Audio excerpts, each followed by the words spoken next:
Two, one. We're live, and good evening, everyone. A unbelievable, riveting, and capitulating show about what are we talking about, Lisa Novak? I don't know. Is that a word that you just made up? Captivating? Oh, captivating, I think is what you wanted to talk about. Yes. Yeah, I started a bit, but it's a show, and it's exciting.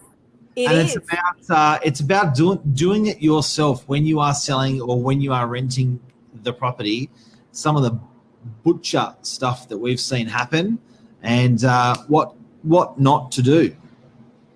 Oh yeah, we see a lot of it. And you know, this is a big topic, Mark. It's a massive topic because a lot of people are saying these days, well, if you can just put your property onto social media, what do we need a real estate agent for? Yep. Right? If you can just put it onto Facebook Marketplace, or if you can just put the property out onto your own social media pages. I know there's a lot of those off-market real estate sites that we're seeing now on Facebook. I've seen them come up, and there's been a bit of a flurry in real estate world where some people are suggesting, be careful, guys, because this could be the era of how, where people are going to get rid of their real estate agents. Well, really? You can give yourself heart surgery and save a fortune. 100%. You can just Google that.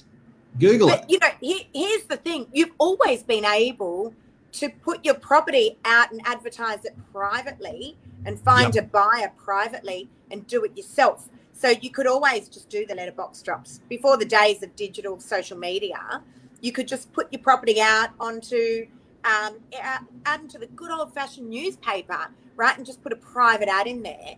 But people didn't do that because it's a craft. There's an art to this. We're specialists in our field. So that's the type of stuff that we're going to cover tonight. Along with property management, Mark, we have to address the issue of people that just want to self-manage, right? We manage over 1,600 properties. We see the disasters. So take the advice that we're going to give you guys. It's your property. Do what you want. Like, it's yours. Yeah. You can afford to make the mistakes, yeah. But tonight's about educating you potentially so you don't make those mistakes, what to watch out for, and do you want to make the investment? Because agents' fees is a lot, and for rentals and for sales. But I think, like, I had a client the other day, Lisa, and I remember I said it to you. The price I got for their property was unfriggin' believable. Like, it was. I remember when I had the initial conversation with them only 5 weeks ago, when they said, "Can you come up? We're thinking, X," right? I was 305,000 above that X figure, right? And I'm going. Would the vendor have got it themselves? They probably would have just snapped it to a friend for, even if it was 100 more than that. But they said to me, like, that's a lot of money. Like, what you want to charge is a lot of money. And my husband does this for a job. He turns up to work and he gets paid. That's a lot of money for turning up to work and getting paid. And I said, it's like a diamond, right? You look at a diamond and you say, that's a fortune. But the amount of time and the amount of hours and labor that went into mining that diamond to give you that one diamond to buy, how can you possibly quantify that cost of the diamond? You really can't, but it is what it is what it is, and that is the value. So I'm saying to the client, for me to bring you one buyer for that phenomenal price that's there, and for you to say that's a lot for bringing one buyer, well, not really, because I've been mining for, like, this, this particular deal I've been working on for 4 weeks. And I know you wrote, you'd said to me, it's 4 weeks plus 26 years of real estate to bring you that one buyer. It's true. That's exactly right. But the true. Question here is, Mark, and what we're talking about tonight, if that seller, if that vendor sold the property themselves, would they have gotten that phenomenal knock your socks off offer? I could bet my life on it that the answer is no. All right. So there is an art and a craft to this. We're specialists at what we do. You can extract your tooth yourself, right? You could likely give yourself an appendix operation, not that we suggest that you do that, but Google has marvelous information out there. Why do people continue to go to specialists? And real estate agents are the same. And I think the big message has to be tonight that if you are not using a real estate agent, be prepared to take a whopping big hit on your end result, on your sale price, you know, because let's suggest that the average commission in our area, Mark, let's suggest, and I'm just going to pluck a figure out of thin air, but let's suggest it's between, say, $30,000 to $50,000 for a property transaction, all right, that we get paid commission. Yep. If you are going to choose to do that yourself, be prepared to take a hit on your sale price of well in excess of that. Fact, guaranteed. Guaranteed. Well, I don't understand why someone can be driving around a $30,000 car and pay $1,000 for insurance or $1,500 insurance. They'll pay excess. So every single year for 5 years, they'll pay $7,500 to insure the $30,000 car in the event if they have an accident. Someone hits them or they hit someone. And it's like, you are you are managing an asset. So for instance, with rentals, right? Your property manager, a good property manager, not a rubbish one, a good property manager is going to charge you $1,000 or $1,500 a year. For that service, they will maintain your $750,000 property. They will maintain it. They will make sure it's running like a finely tuned animal. It's legal. Rent will come in. They'll manage that whole process. I just think to myself, if the value in that person, the value out of that person, they are adding massive numbers above and beyond multiples. Okay, so could we just talk about the whole property management thing for a moment? So guys, for those of you that have just tuned in, we're talking about the DIY real estate agent, the person that thinks they can sell their property themselves or manage it themselves, and what the massive repercussions are of doing that. So in sales, if you think that you can sell it yourself, be prepared to take a whopping big hit on your sale price. There is a craft, there is an absolute strategy, and it comes with experience, all right, of selling your property for a phenomenal price. Yep. Believe you me, there is, because we do many cleanups from other agents as well, incidentally. Rentals, property, a cleanup is where someone either... Hello, Jeff, how are you? Hello, guys. Hi, everybody. A cleanup is where possibly a private vendor or a private landlord or another agent was not able to achieve a successful result on a property, and then it's come over to an agent like us, and then we've sold it right off the back of it for a phenomenal price. I personally do lots of them. I love it. I love doing the cleanups after other agents. Absolutely love it. So that's what a cleanup is, guys. Property management, Mark, this is a big one. Landlords that think that they're going to self-manage, and I know there's lots of them out there. We manage 1,600 properties. It's not by luck, I can assure you. We manage a lot of property on the Northern Beaches because we're really, really experienced and really good at what we do. Now, here is the big learning, guys. The self-managed landlord.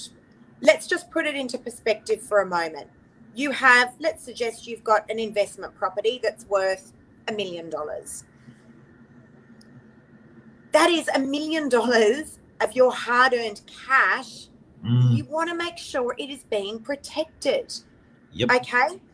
There is a process to putting someone, a stranger that you don't know, into a property and praying to God, giving them the keys and praying to God that they're going to look after the property, that they're going to pay their rent on time, that they're not going to damage anything, and that when they hand the property back and they hand those keys back to you, that the property is going to be in the same condition that it was when you handed those keys over.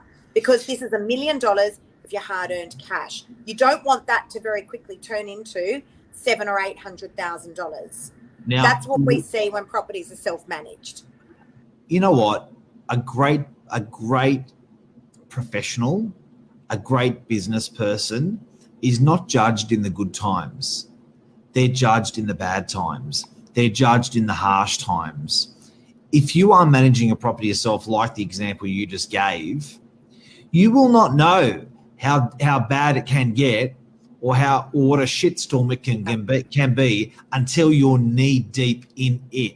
So you could be trouble-free motoring for a year or 2 or 3, but when shit gets real and there is pain, and you don't deal with the property properly because you haven't done it 100 times or 1,000 times or 452 times, you get pretty good as a property manager when you're dealing with that all of the time. So these guys are school of hard knocks, know how to deal with problems and can minimize a loss very easily rather than that loss getting worse. I see so much Mr. Nice Guy or so much I don't know what I'm doing.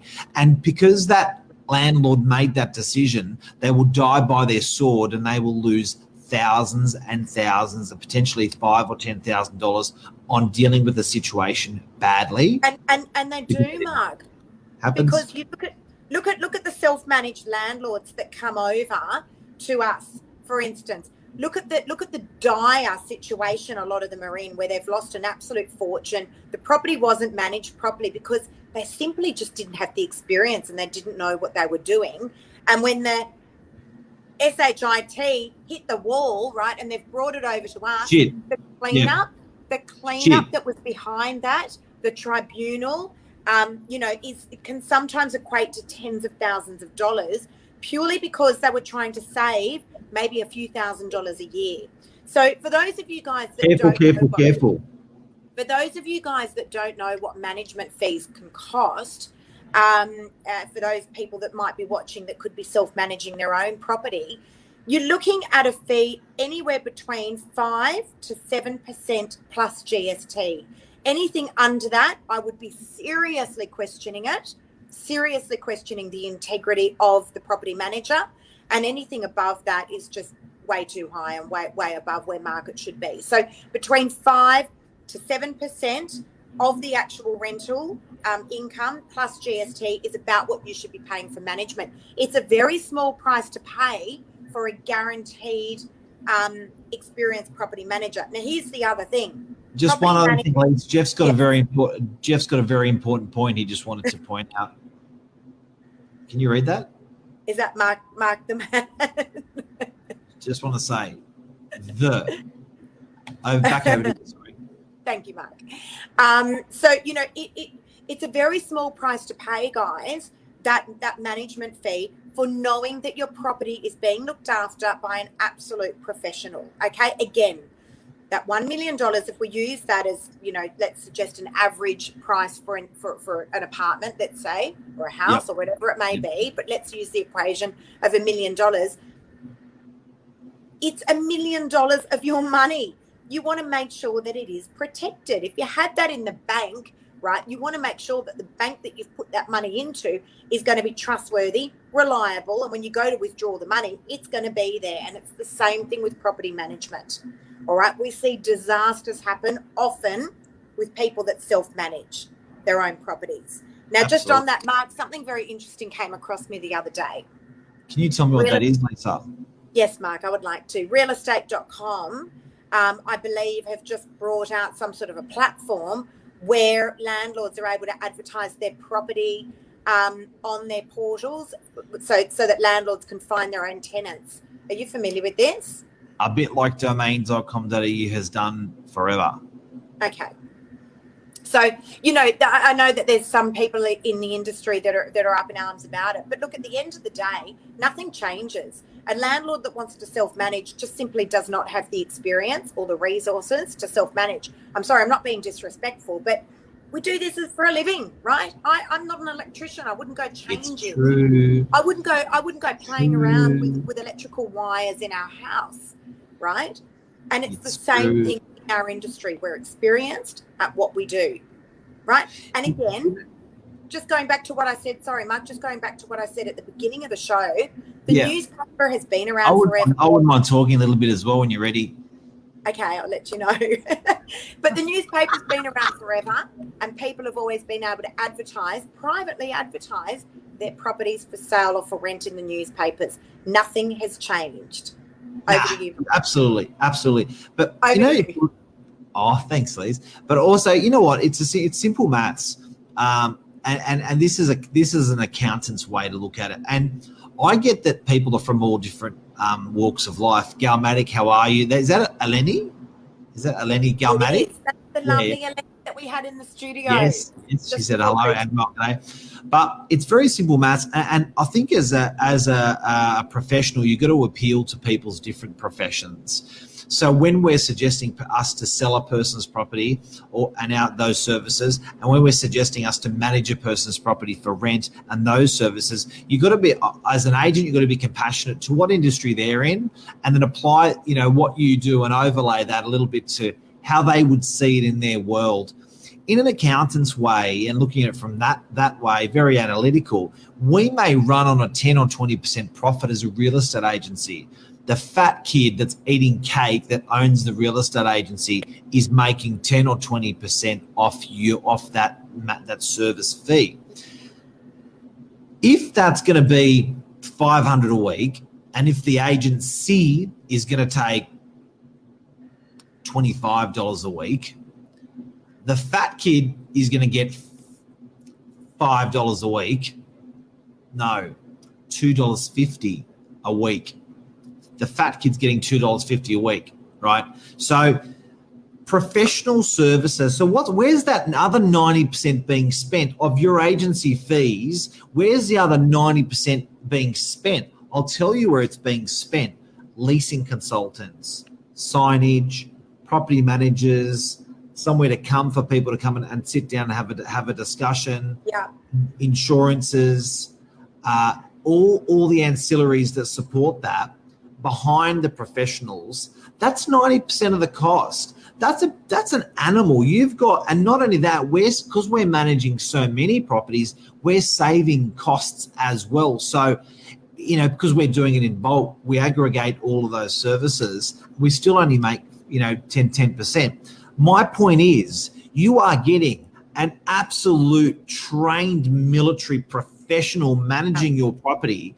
And I dare to say it's not even costing you anything, because we're making our saving just by aggregating and manage all of those properties. Do you know what I'm actually saying? Like, not to mention it's a deduction. Huh?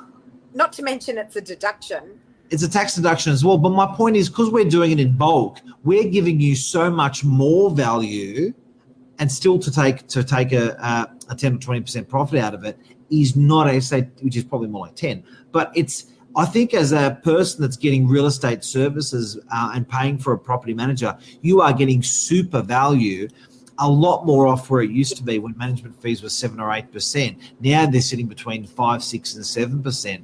But watch out also what you're paying on top, because often people will say you're paying 5 and they charge plus. Without a doubt. But look, we've talked a lot about rentals. Because it's a big thing. I think, where people, again, we just see, not so many, but we do see people who self-manage property, and they're the train wrecks that we clean up. And goodness me, it can take months for us to get the property back on board again. The damage and the rental arrears and going to tribunal and all that sort of stuff. We're dealing with, obviously our property managers are extremely experienced. They've been in the industry for a long, long time.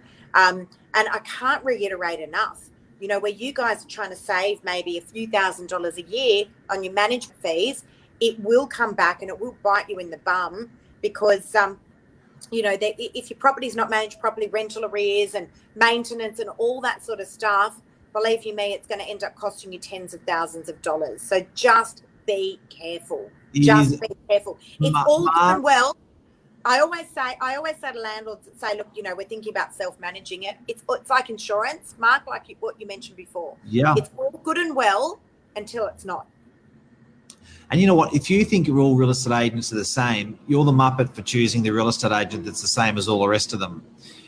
I think as a consumer, you've got to make sure it's about choice, and you've got to choose the right agent. If you've chosen an agent, they're the same as every other agent out there, well, you probably haven't chosen a good agent. My point is, there's a lot of really good agents out there, and they're not the same.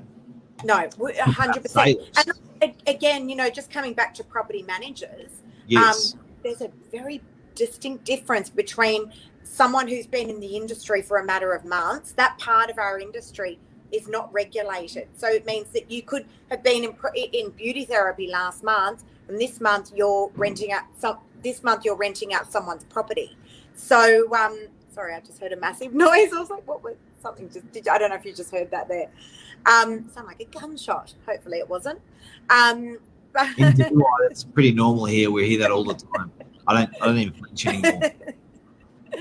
So, but you know, there is a big distinct difference between property managers, just like in any industry, guys. It's like saying all heart surgeons are the same. It's like saying all dentists are the same. No, ask around, get referrals, follow social media, do your due diligence, read reviews. You know, trust me, if you just ask around, people will tell you. The good ones will stand out heads and shoulders above.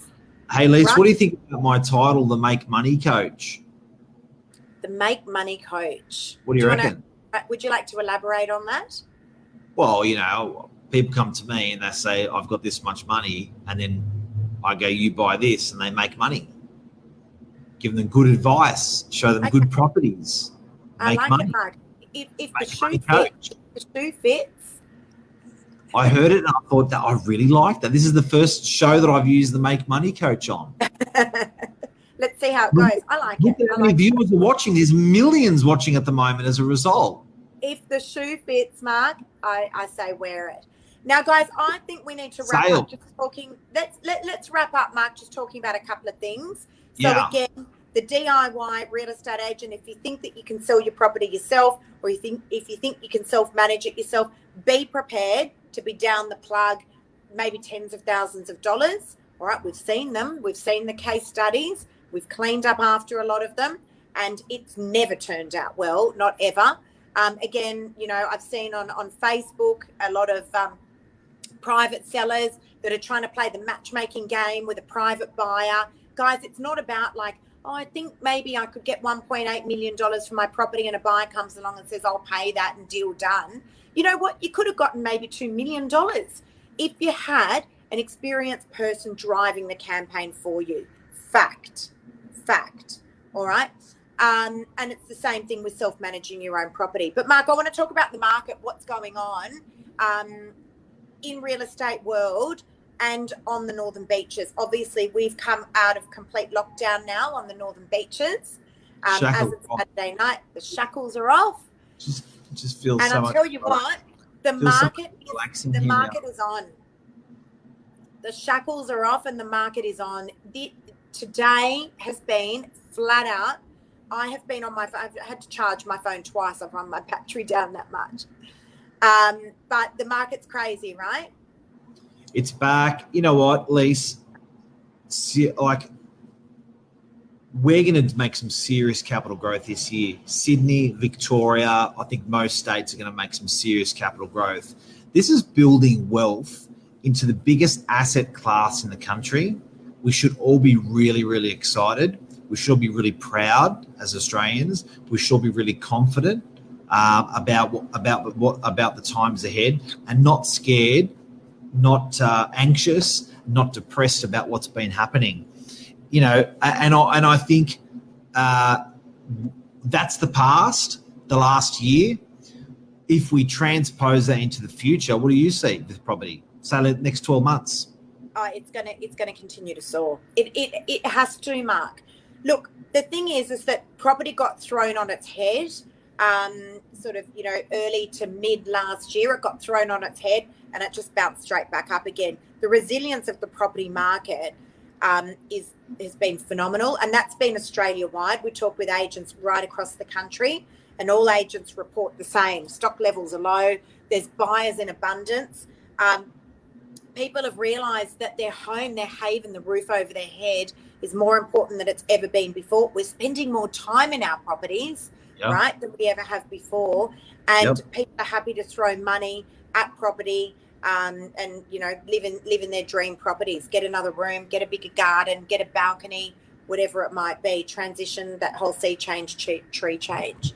I had Serbian Christmas on the 7th of January, and I was having a discussion with my sister. And we were talking about her first property that she moved into in DY. We were talking about the first property my brother moved into in DY, and I think it was going back to the year 1989. Over a 12 or 24-month period, actually a 5-year period is probably a better example. Her property went from 37,000 to 130,000.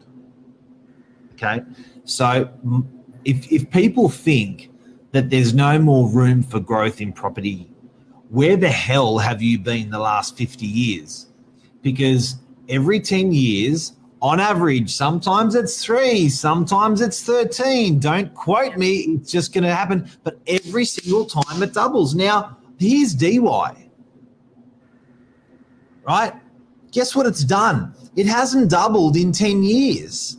So why wouldn't it go to double in 10 years? And guess what that is?